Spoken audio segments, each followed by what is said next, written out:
அடக்கி உங்களுக்கு அடிபணிய வைக்க வேண்டும். அவர் இடத்தில் இருக்க செல்வத்தை கொண்டு வர வேண்டும். முடியுமா சுவாமி?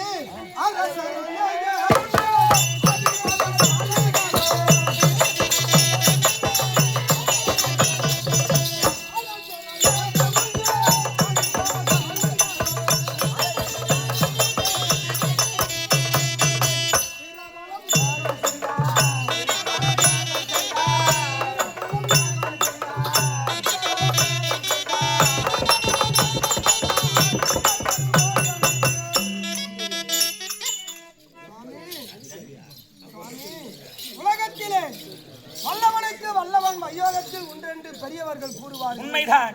அப்படி உலகத்தில் உள்ள அரசர்கள்லாம் அடக்கி பணிய வைத்து அந்த வேள்வியை நான் செய்யும் பொழுது எனக்கு ஏதாவது இடர்கள் நேர்ந்தானா என்ன செய்வது சுவாமி? உனக்கா வருமா பிழை உனக்கு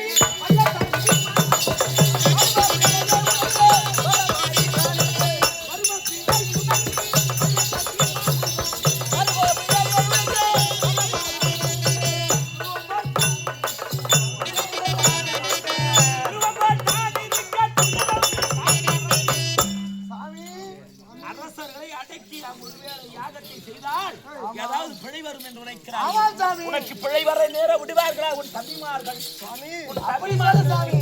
இந்த யாகத்தை சிறப்பாக முடிக்கிறான். உன் தம்பி அற்புதன் இருக்கிறான், உன் தம்பி நகுலன் இருக்கிறான், புலிபோல் சீரும் சகாதேவன் இருக்கிறான், அனைத்துக்கும் மேலானவன் பீமன் இருக்கிறான். உன் தம்பிமார் இருக்க உனக்கு எப்படி துயரம் வர விடுவார்?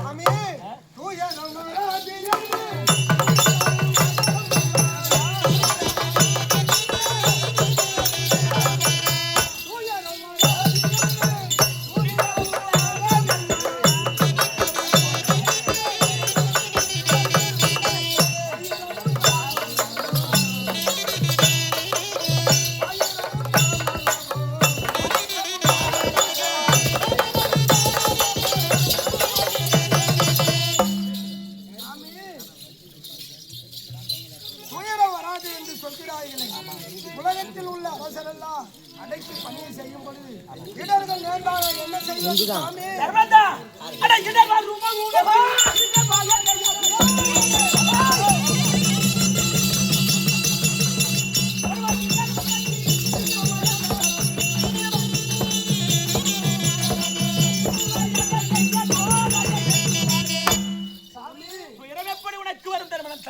சொல்வது விந்தையாக இருக்கிறது அல்லவா?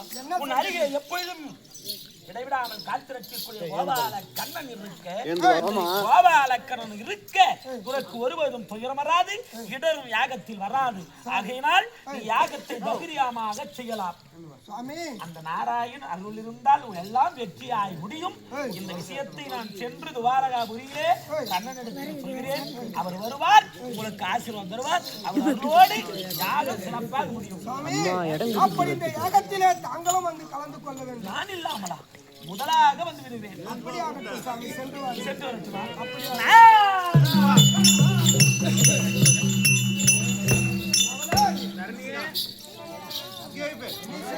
நீ சென்று நான் சென்று என் தம்பி பீமனை அழைத்ததாக என்னுடைய சமூகம் அகற்றுவார். ஆகட்டும், சென்று வாருங்கள்.